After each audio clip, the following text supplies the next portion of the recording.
Okay, so we're going to perform a couple of these training sessions for the next few weeks before we roll out surcharging at each of your practices. Uh, we plan to roll out the surcharging process on March 23rd, which is in the next couple of weeks. But I'm excited to say that this is a very seamless, easy process for your practices. Just as a reminder, surcharging is just us passing along the costs that our card brands, so American Express, Visa, Discover, what they pass on to us whenever a payment is processed via our credit card terminals for patients. Typically, we're paying roughly 3% on every credit card payment that comes through the doors, which I might get this number wrong, but you probably heard Rob say last monthly ops leadership meeting that that's roughly 1.6 million that we've paid in surcharging fees. And so we're passing along this cost to the patients if they choose to pay with a credit card. Know that this is a 3% fee. And if they want to avoid having to pay that fee, of course, we have alternate forms of payment. As you saw via the email that I sent, patients can pay via HSA, FSA, cash, if you accept cash at your offices, check or debit card payments, and none of those payments incur a surcharge fee. Uh, our legal responsibility is to ensure that we are notifying patients prior to collecting a payment that a surcharge fee applies, which is why each of you thankfully have posted those surcharging signage or signs across your practices. If you haven't already, my suggestion would be to not only have the surcharge signage at the point of entry, but also at your front desk areas or wherever a payment might be made. Okay. And when Caitlin comes on, she's going to show you some of the signs that she created at her front desk areas so that all of the patients could see those as well. Another thing that I want to make sure that I call out to everyone is that we are unable to surcharge government payers. That's any government payer, Medicare, Medicaid, TRICARE, VA, anything under the government payer list, we are not able to surcharge those patients. So we have steps in place to stop us from doing so.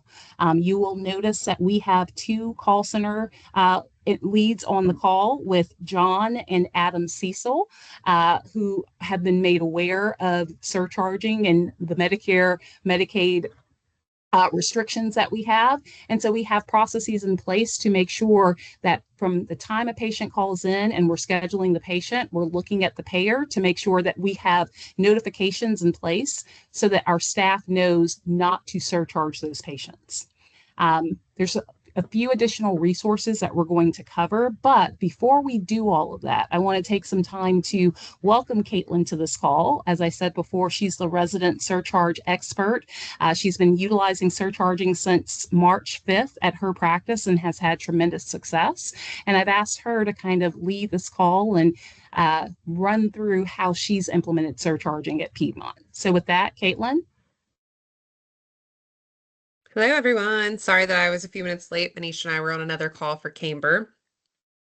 Okay, so I just kind of wanted to go over an overview for everybody just of what we did at Piedmont, what I feel like honestly has worked well, and has helped to kind of alleviate some of the hiccups.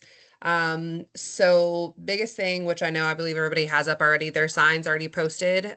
We put our signs up the day that Shay told us to put them up. And then I also didn't really go into much discussion with staff until about a week before we were actually going live because I wanted it to be very fresh on their minds. So I provided them with all of the information that Shay had prepared with the questions and answers and best practices about a week before, talked to them all one-on-one.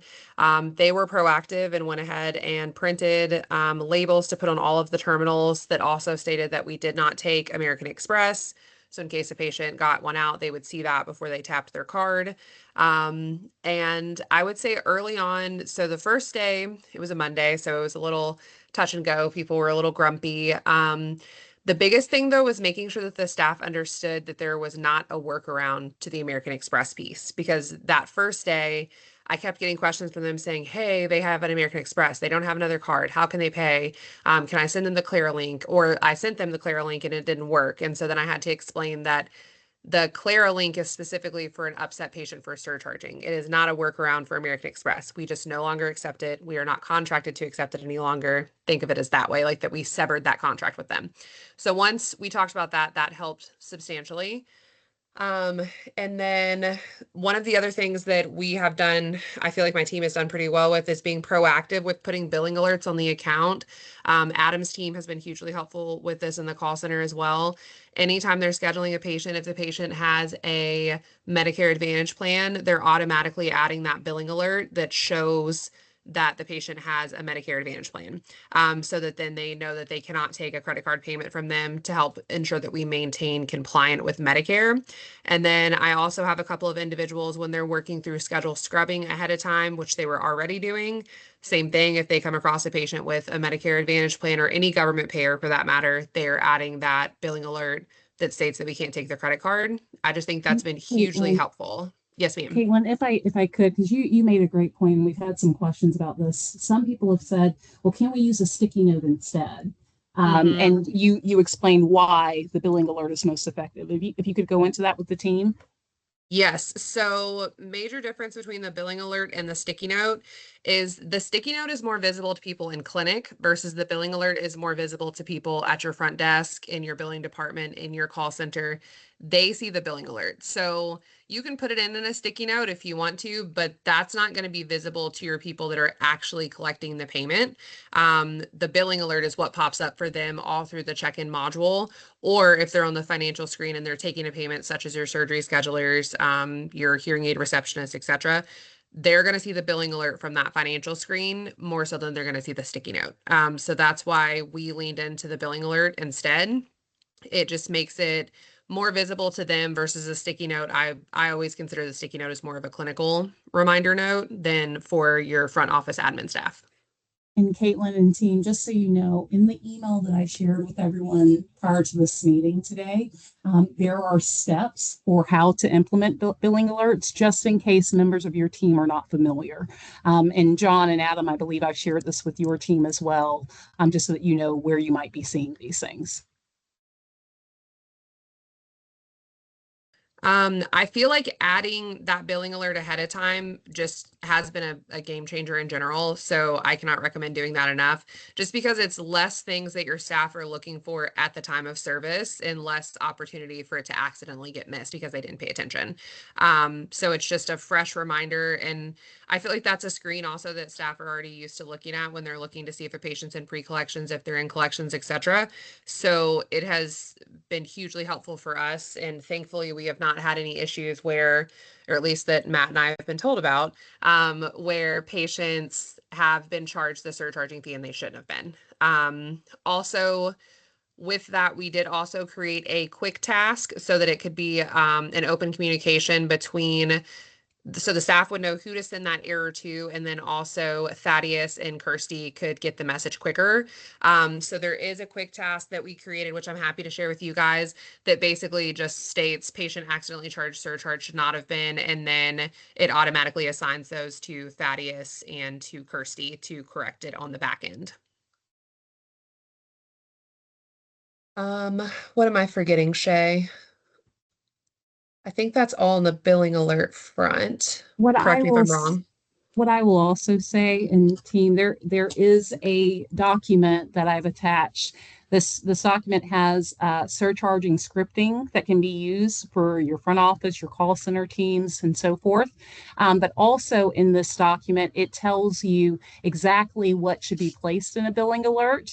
So basically, when we're talking about billing alerts, we're wanting to make sure that we're creating a billing alert that says this is a government payer, do not accept a credit card because they will incur a surcharging fee. Again, we're not allowed to surcharge any government payer. So basically, this is the recommended alert for that you use in your billing alerts. Okay. Again, this is a part of that document that we shared prior to this meeting, but I just wanted to clarify that that's what we were referencing. I'd love for us to pause there. Landon, Stephanie, Grace, and team, does anyone have any questions so far about surcharging? None from me. Sounds good. I have one that I toyed with. So I understand the government payers, so that does take the place for the Medicare advantages. They can't be charged as well. They can't, any government payer, Okay, no government payers. perfect. We need to just make sure that we stay away from that. Thank you. And I Also, Thank appreciate make sure you to asking. remember with that TRICARE and VA, and Mhm. CHAMP VA. Those three, like at first, didn't come to my mind, and then my staff asked, and I was like, "Oh, yes, yes, that is correct as well." I was stuck on the Medicare patients, but it also applies for TRICARE, CHAMP VA, VACCN. And what I'll do is well, there's so many government payers, everyone, that we're not Mm-hmm. going to be able to include them all. But if you notice in this document, it at least goes all the way to TRICARE, VA, anything like that. So if it's a Medicaid, government payer, Medicare. Medicaid, Medicare, Medicare Advantage, if it's a government payer, we stay away from it. I have a I question can't on that too. remember. I was going to say, I can't remember, Shay, if we are also saying if it's the secondary insurance. So, like if Blue Cross Yeah. is first, and then let's say the government one's secondary, we put the same thing on that one as well. Yes, The common. Okay, I couldn't you are remember if we was correct. doing that or not. You are correct, Adam, because you correctly asked that, and I spoke with the RCM team. And if for any reason a government payer may collect or pick up the payment of the bill, we are not surcharging. So that Gotcha. alert Okay. needs to be applied. I couldn't Great find our question. chat, and that's why I wanted to make sure I double checked. I always appreciate the confirmation. Somebody else was about to ask a question. Yeah, that was me. Um, what if it's a non-covered service by Medicare, like hearing aids? They're never covered. So I, does that yeah, require you to surcharge, or can you not because they have a Medicare plan? I love that you asked that question. Caitlin, do you want to talk Yep. about what we've done for retail Yes. services? So the biggest difference, and you guys correct me if I'm wrong, is it depends on if you have a separate business unit for your hearing aid world. So we have a completely separate business unit, meaning that in our hearing aid business unit, we don't put in insurance for those patients at all. So there's no chance that the insurance is accidentally going to be billed. We're a completely cash pay system for hearing aids. So in turn, those patients can utilize a credit card and can in turn incur a surcharge fee because we're not billing their insurance for any part of those services. This also applies if any of your physicians do cosmetic services. I have a doctor that does cosmetic services. Those are 100% self-pay services. And so in turn, same thing, they can utilize a credit card and would incur the surcharge. And that is completely compliant and acceptable. Okay, I'm not really sure. We can maybe sidebar and someone can talk with me later Sure. because we do bill insurance for hearing aids. There are also are patients that are self-paid just because of non-coverage, you know. But again, they have Medicare as their primary insurance, but it's just not a covered service.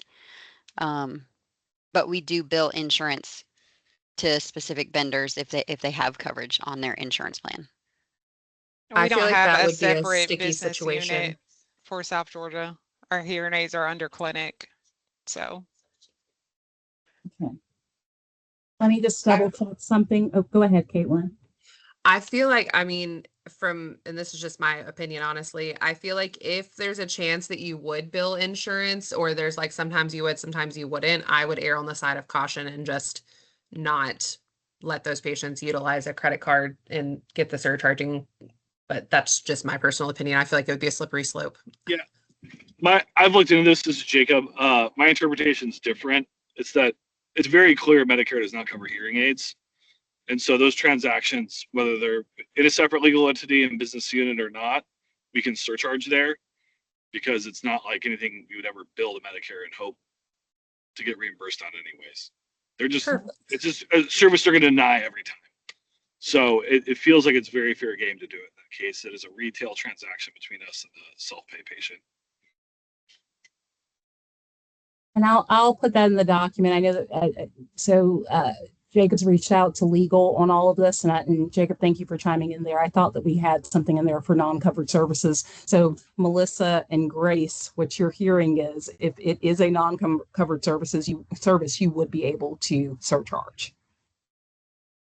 Okay, thank you for clarifying. What we'll also point out, and actually, Caitlin, before we switch to, refunds and things like that, is there anything else that we want to cover here?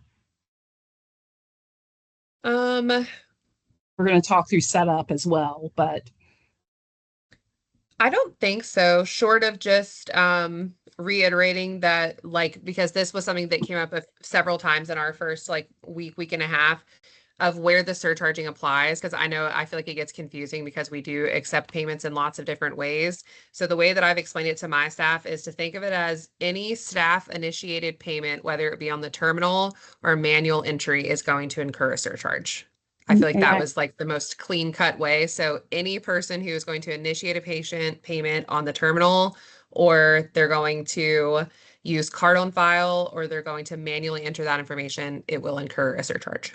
And I'm going to provide further clarity. That's whether they're a Census support team member or Piedmont, Northwest ENT, ENTSGA, whoever who's using it will incur a surcharge. And I also want to give a little bit more clarity on terminal because I've gotten some questions about that.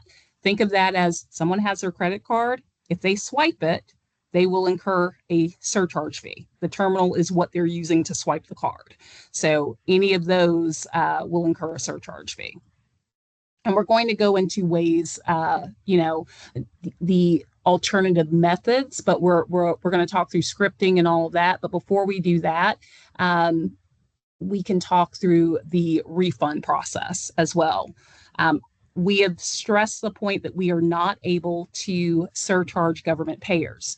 We do know, however, that sometimes some accidents may happen, and we want to make sure that you are aware that there is a protocol and process in place so that if that happens, Caitlin, what is your team doing to alert the RCM team? So we created a quick task for them to do that, just to make it the cleanest and to ensure that the message gets to the right people. So it's automatically assigned to Kirsty and Thaddeus, and it's very straightforward. The title of it is Surcharge Refund Government Payer, and then it just says this patient was incorrectly charged via credit card and incurred a surcharging, please refund the fee. And so my team has been instructed to send that task immediately if they accidentally bill a patient and they shouldn't have, and then it goes to the correct people. So then there's no confusion and it's not sent in the wrong place. And we also want to remind everyone, we are working with ModMed to express that there has to be safeguards in place within the ModMed system outside of the alerts that we're creating.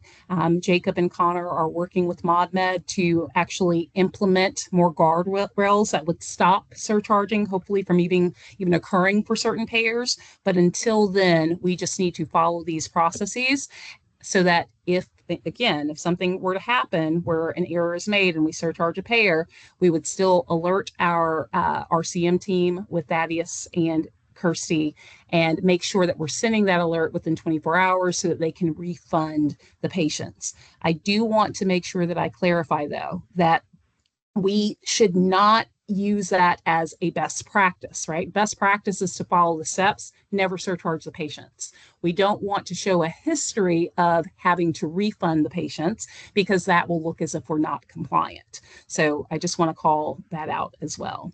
Caitlin, I think you put something in the chat. Yes, I just dropped a screen grab of the quick task that we created just so that they could see the verbiage that we utilized on there. Wonderful, wonderful. Before we move on to actually showing some of the alternative options, does anybody have any additional questions?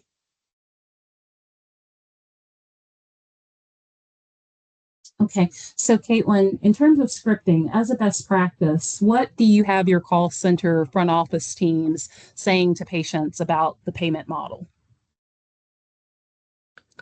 So at the front desk, I'll let Adam speak a little bit on the call center side, but at the front desk, they're not really going into any major detail with the patient at all. I didn't want them to make it a big deal out of it because I feel like that's how you then get into all of the discussions with the patients of, well, what other way can I do it? How can I process my payment? So I've specifically asked them, so the signs are posted, they're directly next to the terminals. It's also attached to our pre-appointment automation to notify the patient that the surcharging is there. So they're not explicitly saying to any patient, oh, is that a credit card? There's a 3% fee. They're not going into any discussion. They're just saying it looks like you have a $40 copay. And then the signage is on the terminal that we don't accept American Express. And then they're moving forward with payment.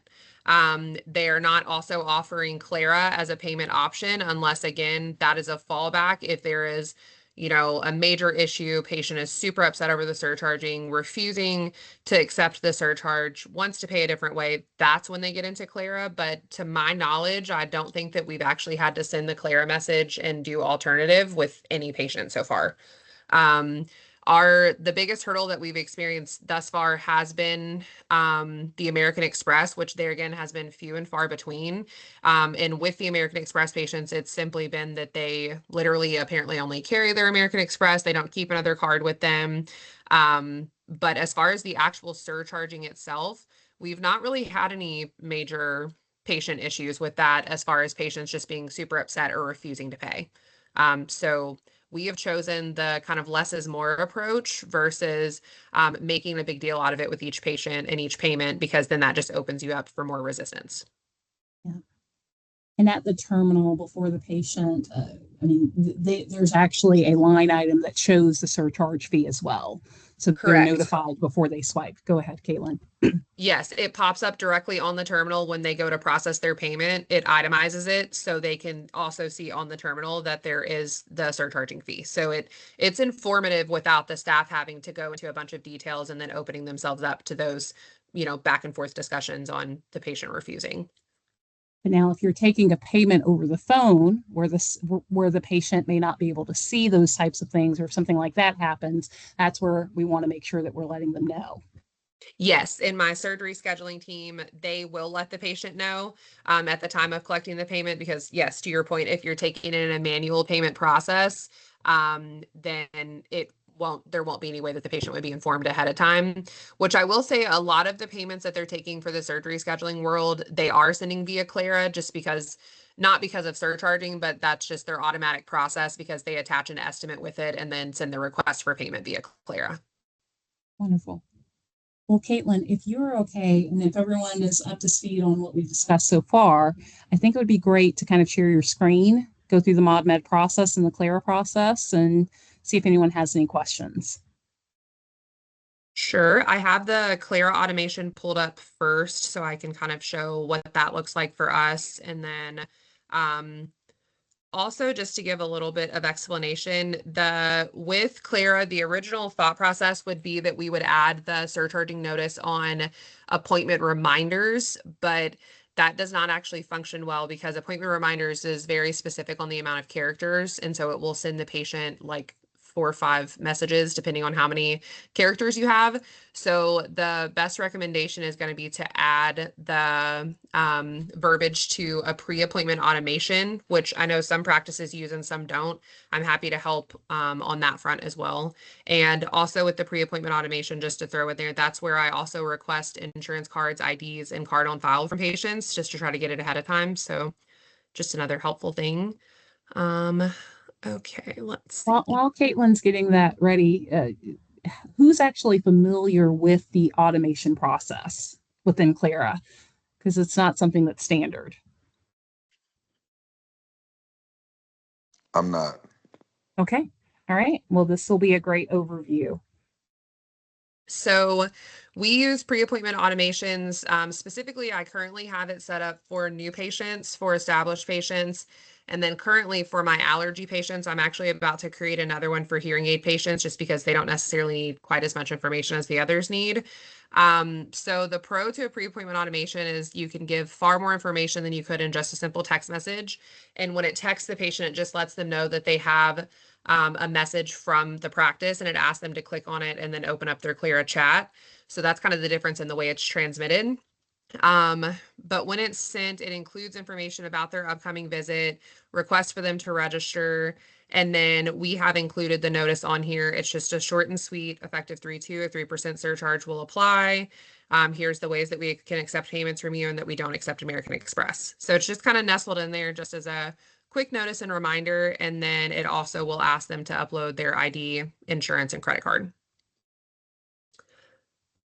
So that is kind of how those are set up. Now, I will say from a configuration standpoint, you will work, Shay and I are happy to help, and then you would also work with Lindsay Spencer at Clara. So there's kind of some configuration on both sides. You have to create the template within the Clara system and kind of format this layout, and then let Lindsay know what appointments you want that to be associated to. And then she then does the next configuration piece on the back end to essentially make it live for you. And then it will automatically send to patients. So I have mine set to send to patients 3 days before their appointment. And that's the same for the new patient and the return. And then my allergy notice goes out 7 days before to remind patients to stop taking antihistamines. And it also gives them another copy of the allergy packet. Just food for thought. And so, being that the go live is going to be March 23rd, we're going to want to make sure that every patient who has an appointment March 23rd and on is receiving this automation. Know that I have already sent an email to Lindsay to alert her that your practices will actually be utilizing these templates. So she's aware of that.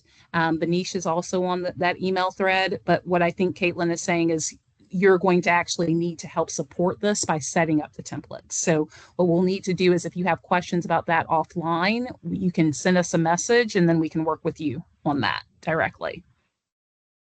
And actually, Caitlin, are you able to show them how to set up the template while we have the recording going? Yes, I can walk through that. That might even be more helpful without so that we don't have to set up separate meetings. Sure.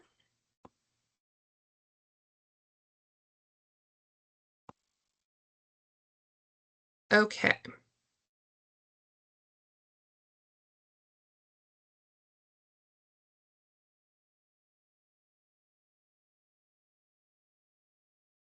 Okay, when you first log into Clara, on the top right, you're going to click on your initials and go into team settings.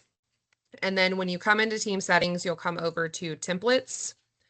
And if you already have a template created and you want to create an automation based off of something that you already have created, you can certainly do that.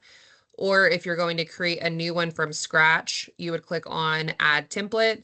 And then from here, it's pretty much a free text box. So you can decide what you want to put in it. Or if we're going to do something where it's going to be pretty similar for everybody, you would then put your information and fill it in here. And then once you save it and title it, at that point, that's when you're going to let Lindsay know that you have this template in there and you want to create an automation. You would let her know how soon you want it to go out to patients. And then also you would let her know if you want it to be associated with any request for the patient, because she configures this, how it shows the ID card, primary insurance card, and credit card. She will tack that on to the notice that you've created. And what I've done with those is I have in my title included that it's for an automation specifically, so my staff doesn't use this to send a message to a patient. And the reason that I say that is it has all of these built-in text features. And if your staff just blindly uses that to send it to a patient ahead of time, the system will not pick up on this and automatically load in the patient's name, load in the appointment and address. It will instead send a message to the patient that then just says, hello, patient.name, and it won't actually update that info for you. So I have put on there that those are for automation specifically to deter staff from using them for regular use. And Caitlin, if you'll look in the chat, I just shared your new patient intro automation in the chat for the team. Will they just be able to copy and paste and then insert those fields? Yes, because if they copy and paste it exactly as it is here, and we can fix where you put insert practice name, I can just change that to the way it's actually configured as far as the data field goes, and then it will work automatically for them to also pull the appointment information, start date, appointment date. It will pull all of that directly from ModMed for them. Okay, perfect. Well, at least you all see the verbiage that's being used here for the new patient automation. And then what I'll also do in a separate chat, I'm going to actually share the return patient automation, but pay close attention to what Caitlin just said about those, those little areas where it says insert practice name, that you're going to have to actually change that. which Lindsay is very helpful with that as well. She will always read through it and then tell you if there's anything that could be automatically pulled, and then exactly how you type the data point in there so that it will pull it from the system. So she's hugely helpful with that as well. Yeah, and I've updated the date. Of course, Caitlin's team went live, earlier than you all, but notice where it says effective date, it is the March 23rd start date. And it also has the verbiage of if you no-show your appointment, you will incur a $50 fee.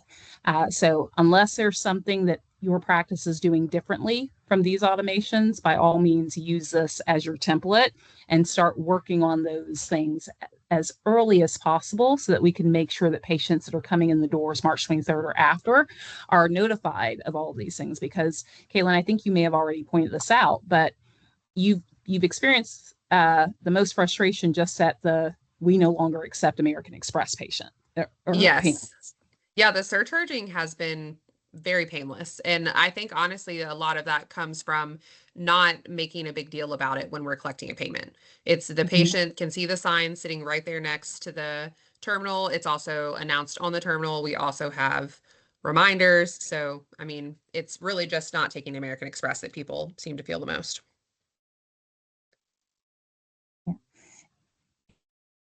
Our goal is to reduce cost here, right? We incur a 3% cost from the credit card companies. That's something that we discussed at the beginning of the meeting. We're trying to lessen that burden by asking our patients to offer or to utilize other payment options, right? Our goal is not to pass along a surcharge fee, but at the same time, we don't want to have to incur that fee ourselves, which is why we're saying, hey, there's HSA, FSA, credit card, or not credit card, debit card, checks. There's different options. So making sure that the patients are aware of those options, if you experience frustration, is going to be helpful. As Caitlin said, going to the Clara pay model is a last resort of a patient walking out the door. Our goal is just to say, hey, just collect the payment as usual. And if for some reason they express frustration, then you use that as a last option, because we will still incur a surcharging fee if the patient utilizes ClearPay. And what I mean by that is the patient won't be assessed that fee. They won't have to pay the 3%, but we would, right? So that's why best practice would be, hey, if you don't want to pay, do you have an alternate form of payment? Check, debit, and so forth. Does that make sense, everybody? I'm going to say that that's a yes. Yes, ma'am. All right. Caitlin, anything else that we should be covering during today's meeting? I don't think so. I think that's everything that I had on my list. Okay. Team, how are you all feeling about this process? Any questions that you can think of that you want covered while you have the group?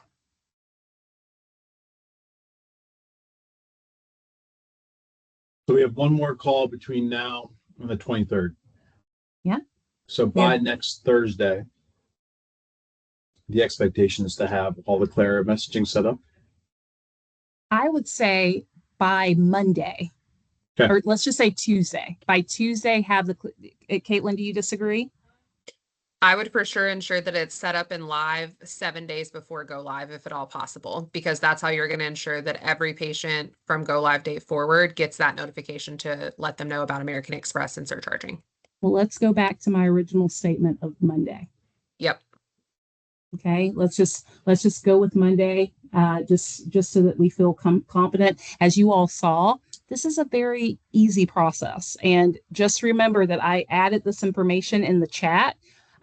Some people have asked me this question before. Where do I find this information after we've ended the meeting? Go to your meeting chats and Teams, and you will be able to find and copy and paste the information that was sent there. Also, I know that some people don't like asking questions during a meeting, right? I understand that. If you have questions, don't hesitate to send me and Caitlin a message, and we will be happy to talk through these things offline. And also, if you get questions from your teams, don't hesitate to shoot us a message so that we can help support. Okay? All right. Another reminder that I'll say is at the end of this meeting, this recording will also be in the chat. So if you want to share this recording with your teams, by all means, please do so. I will also add the ModMed or the surcharging PowerPoint that was sent out as well, in case that's helpful. But I think you all have everything that you need to get started. Just reach out if you have any questions at all. Okay. And with that, we can bring this meeting to a close. Thank you, Thank you, Caitlin. Shay. Thanks, Shay. everybody. Thanks, Caitlin. Thanks, Caitlin.